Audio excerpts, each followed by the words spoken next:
नमस्कार, मेरा नाम चौधरी आनंद दयाल प्रसाद है और आपका स्वागत करता हूं आपका यूट्यूब चैनल दयाल ब्लॉग्स में। जैसे कि आज वीआईपी पार्टी के राष्ट्रीय अध्यक्ष श्री मुकेश साहनी जी आज आ रहे हैं बलिया में और अपने पार्टी का जो उठे हैं प्रत्याशी उनको संबोधित करेंगे। और आज हम आप लोग को वहाँ पे लेकर चलते हैं और दिखाते हैं वहाँ की व्यवस्था, वहाँ पे क्या व्यवस्था की गई है। और आप लोग आप बने रहिएगा वीडियो में। और आप ये मत समझिएगा कि हम लोग किसी पार्टी के समर्थक हैं, हम लोग किसी पार्टी के समर्थक नहीं हैं। हम लोग ऐसे आए हैं और आप लोग को दिखाएंगे कि वहाँ पे क्या उन लोग की राय है और क्या वहाँ पे व्यवस्था की गई है। आप लोग को लेकर चलते हैं और दिखाते हैं। जैसे कि आप सबको पता होगा कि यह चैनल किसी की मदद के लिए बनाया गया है। आप लोग इसको ज़्यादा से ज़्यादा शेयर करें, ज़्यादा से ज़्यादा व्यू बढ़ाएं, ज़्यादा से ज़्यादा सब्सक्राइब करें, कमेंट करें। आपका एक कमेंट और एक लाइक हम लोग को बहुत ही मोटिवेशन देता है। और आप सब ऐसे ही हम लोग को प्यार मिल रहा है और आगे भी प्यार देते रहिए। आप लोग का सपोर्ट की ज़रूरत है और हम आप लोग को लेकर चलते हैं। और आप लोग ज़रूर कमेंट कीजिएगा कि हम लोग अगला कहाँ जाएँ, किस पार्टी में जाएँ और किस रैली में जाएँ। आप लोग ज़रूर कमेंट करिएगा, हम वहाँ पर ज़रूर जाएँगे। और हम लोग किसी पार्टी के समर्थक नहीं है, यहाँ पे आप लोग को लेकर दिखाएंगे कि क्या क्या व्यवस्था की गई है। आइए आप लोग लेकर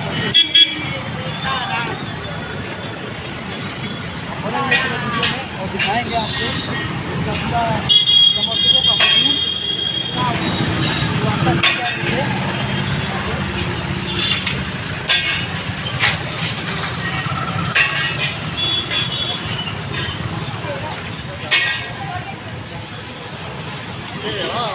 कहाँ देखनी है? यहाँ पे देख सकते हैं आप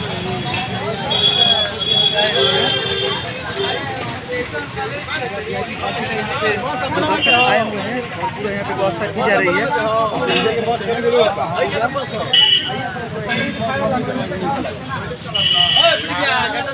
ये आप लोग को लेके चलते हैं और दिखाते हैं कि कहाँ हेलीकॉप्टर पैड उनका उतरेगा।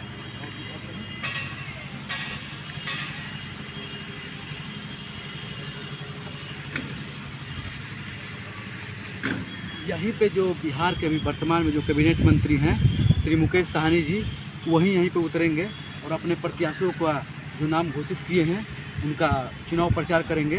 आप लोग बने रहिए और दिखाते हैं आपको।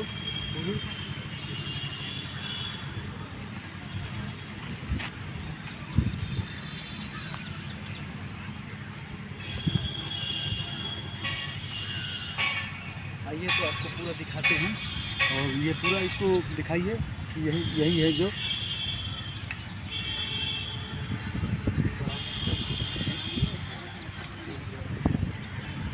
आइए आप सबको लेके चलते हैं उनका जो मंच है जहाँ पे वो आके बैठेंगे हेलीकॉप्टर पैड से उतर के। और सीधे आप लोग को दिखाते हैं उनका मंच और आप बने रहिए।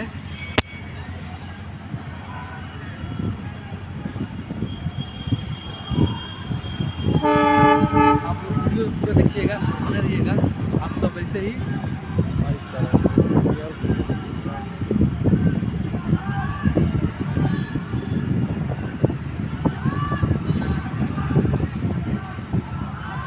यहाँ पे जो व्यवस्था की गई है वो वीआईपी पार्टी के जो राष्ट्रीय अध्यक्ष है उनके लिए किया गया है। और यहाँ पे आज आके संबोधित कर रहे हैं क्योंकि वहाँ पे व्यवस्था की गई है।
जी का भी हार्दिक अभिनंदन एवं स्वागत है।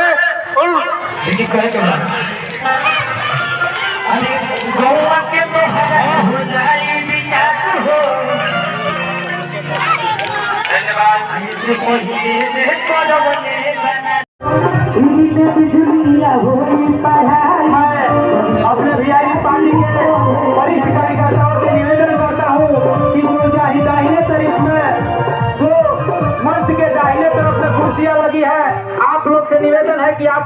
कुर्सी खाली कर दे। मैं अपने वीआईपी पार्टी के वरिष्ठ कार्यकर्ताओं से निवेदन करता हूँ कि वो दाहिने शरीफ में जो हाथी जोड़ी तक होता है, हाथी जोड़ी तक होता है।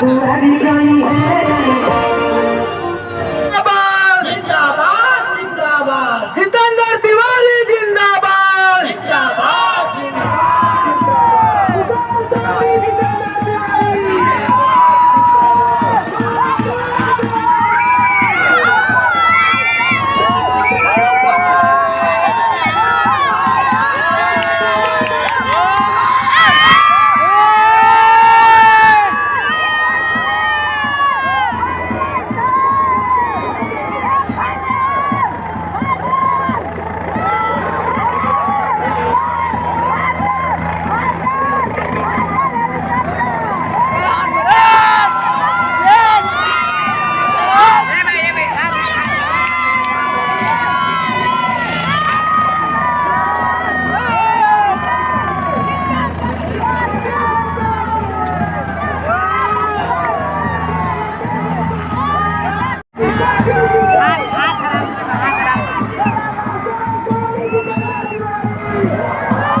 गोविंद जी, अर्जुन बिंद जी, राजा राम बिंद जी, हरे राम साहनी जी, जिला अध्यक्ष, आप लोग अपने मुखर्जी जी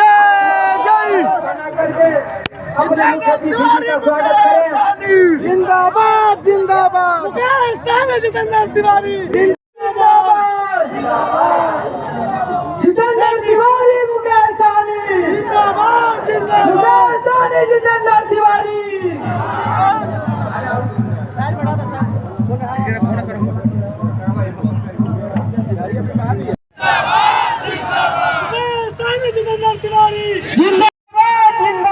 बलिया विधानसभा से आए हुए सम्मानित नागरिक बंधुओं, बहनों, माताओं, देवियों, छोटे भाइयों और बच्चों, आज के इस चुनावी सभा के मुख्य वक्ता, हमारे मुख्य अतिथि, हम लोगों के नेता आज आपके बीच में हैं। पहले भृगु ऋषि के धरती पे इस बलिया में मैं उनका हार्दिक अभिनंदन और स्वागत करता हूं। इस जनता का भी हार्दिक स्वागत करता हूं जो इस चुनावी सभा में आकर और हम सुनने के लिए अपना 5 घंटा समय नुकसान किया है। लोग 5 घंटे से बैठे हैं, आप बधाई के पात्र हैं। दोस्तों, बलिया विधानसभा का चुनाव हो रहा है। हमारे समझ से 3 उम्मीदवार आपके बीच में लड़ रहे हैं। एक उम्मीदवार आपके बीच में बता रहा है कि बलिया को बॉम्बे बना देंगे। 15 साल से भारतीय जनता पार्टी का प्रदेश का उपाध्यक्ष है। पत्नी उत्तर प्रदेश सरकार की कैबिनेट मंत्री थी। जहां ये लोग लखनऊ से विधायक बने, मंत्री बने, इतना विकास किए कि पार्टी उनको टिकट भी नहीं दे सकी। ये भी आज 20 साल से लगे हुए हैं। आपके बीच में 2007 में वो भारतीय जनता पार्टी के उम्मीदवार हुआ करते थे। फिर 2022 में वो लड़ने आए हैं। 15 साल में विकास के लिए डॉक्टर ने मना किया था, कहा कि बलिया का विकास मत करना। यदि 31 जितेंद्र तिवारी, मुकेश सहनी जिंदाबाद, बलिया में 5 सांसद, राज्यसभा का सभापति जी, 2 मिनिस्टर, 5 एमएलए, लेकिन इस रोड पे आप ट्रैक्टर से भी नहीं जा सकते हैं। गाड़ी की बात तो अलग है। एक ही सड़क 300 NH है जो बन नहीं पाई। बलिया में 2 कारखाना था जब हम पढ़ते थे, एक चीनी मिल और एक स्पिनिंग मिल यानी कताई मिल। दोनों को सरकार बंद कर दिया है। बाहर आज तक वह चालू नहीं हो पाया, 5 साल वह बंद पड़ी हुई है। जो लोग विकास की बात कर रहे हैं, भारतीय जनता पार्टी के देश के सर्वश्रेष्ठ नेता माननीय मोदी जी ने कहा था, देश नहीं बिकने दूंगा, देश नहीं बिकने दूंगा और अंबानी को देने का काम जरूर करूंगा। जितेंद्र तिवारी, मुकेश सहनी बनाने का काम करूंगा।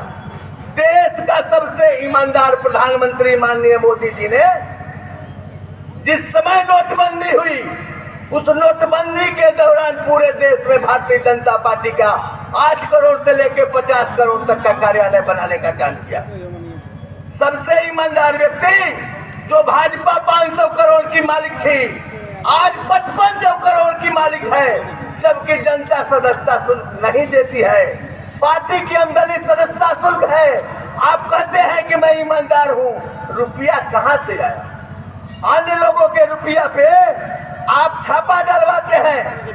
कांग्रेस के नेता को जिस ईडी के अधिकारी ने बंद कर दिया, उसको लखनऊ में आप एमएलए बनाने का काम कर रहे हैं। आपने तो फैक्ट्री खोला है, जो अधिकारी भ्रष्ट थे, दूसरे को बदनाम करने का काम किए, उनको अब सदन में ले जाने का काम कर रहे हैं और कह रहे हैं कि सबसे ईमानदार। झोला लेके आया हूँ, झोला लेके जाऊंगा। देश महंगाई से करा रहा है, देश बेरोजगारी से करा रहा है, जनता परेशान है। 50 रुपया जो कड़वा तेल बिकता था, 200 रुपया बिक रहा है। देश में हर सामान को उन्होंने पैकेट में बेचने का आदेश दे दिया, जिससे जीएसटी से सरकार धनी हो जाए, जनता मर जाए। लेकिन सरकार को धनी होने के लिए जीएसटी, आपको खुला चीज बेचने का अधिकार सरकार ने नहीं दिया है।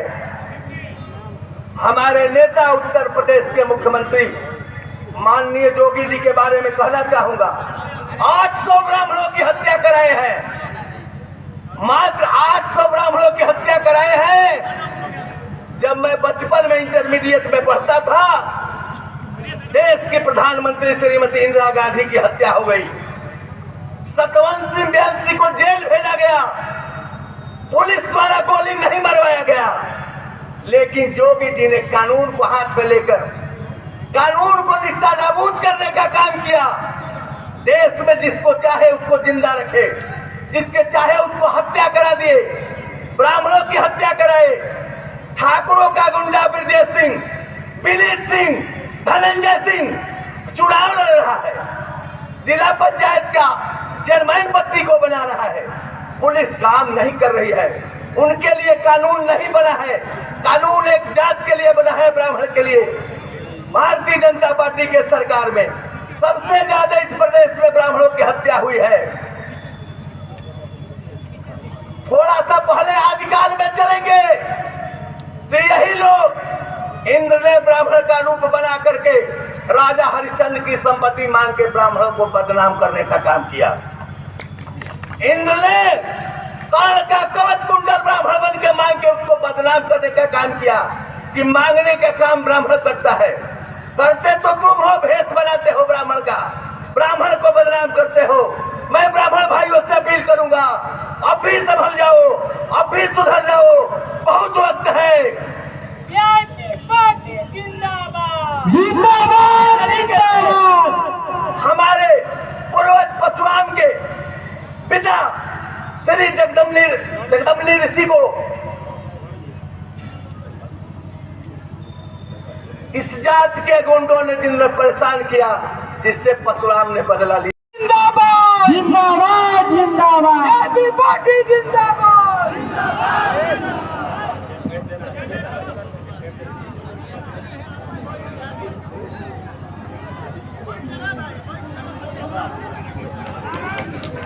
छात्र नेता श्री मुकेश सहनी जी को भीरगू बाबा का अमित शाह जी हमेशा वादा करते हैं आरक्षण करेंगे, लेकिन समय निकलने के बाद वो कहीं ना कहीं भूल जाते हैं। तो हमारी लड़ाई है कि 2022 में उत्तर प्रदेश में मोदी जी की योगी जी की सरकार को गिराएंगे, तब उनको एहसास होगा कि निषाद समाज हमसे कट चुका है।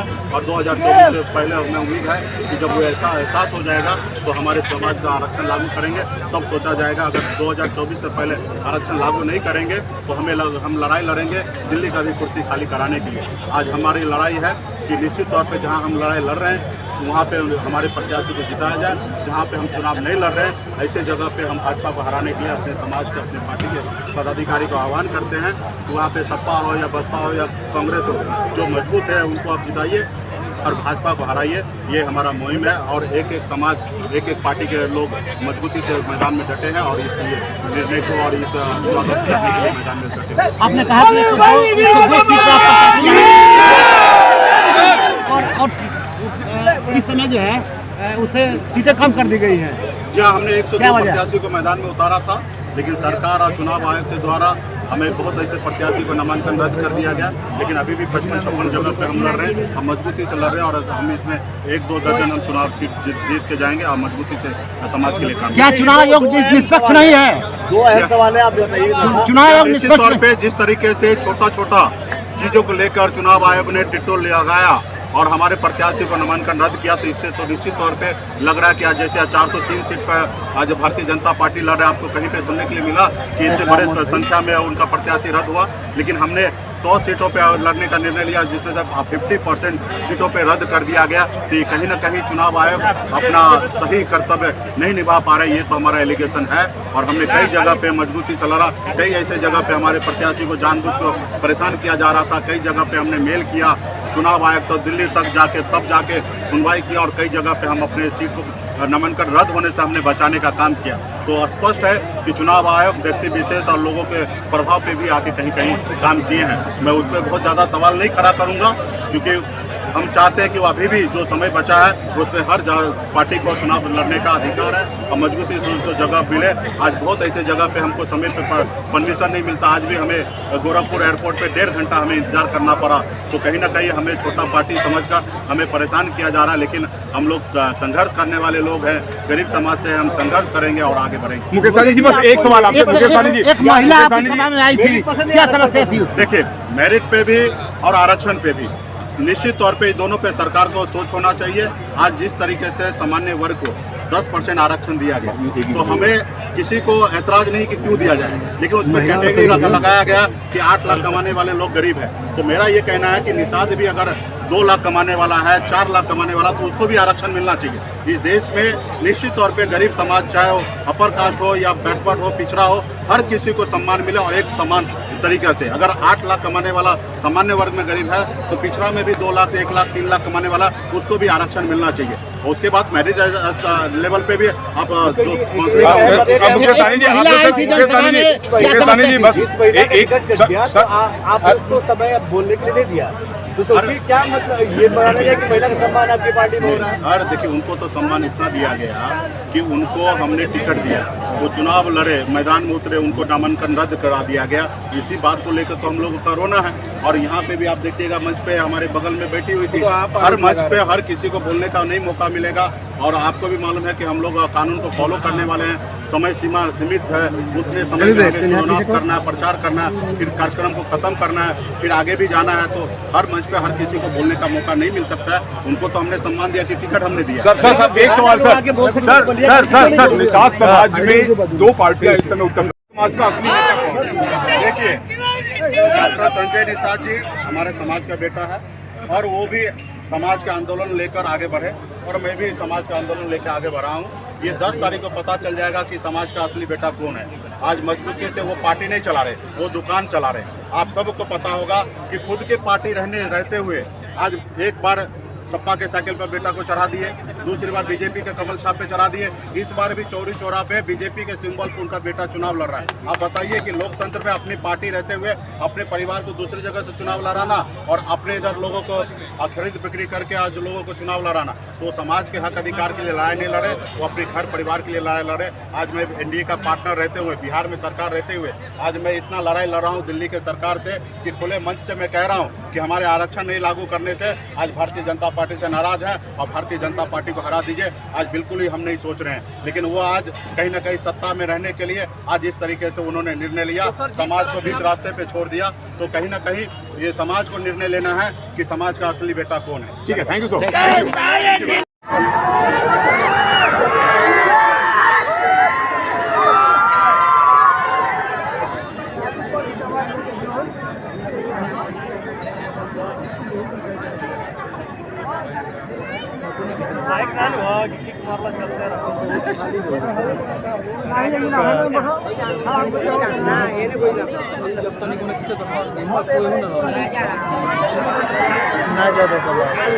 खिंचाला बनिया खिंचाला बनिया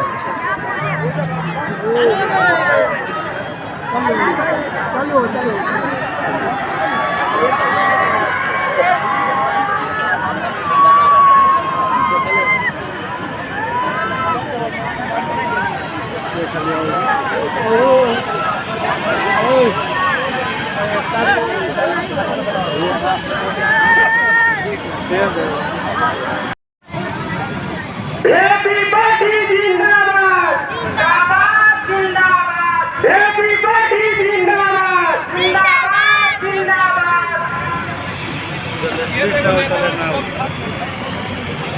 मुकेश सहनी जिंदाबाद जिंदाबाद जिंदाबाद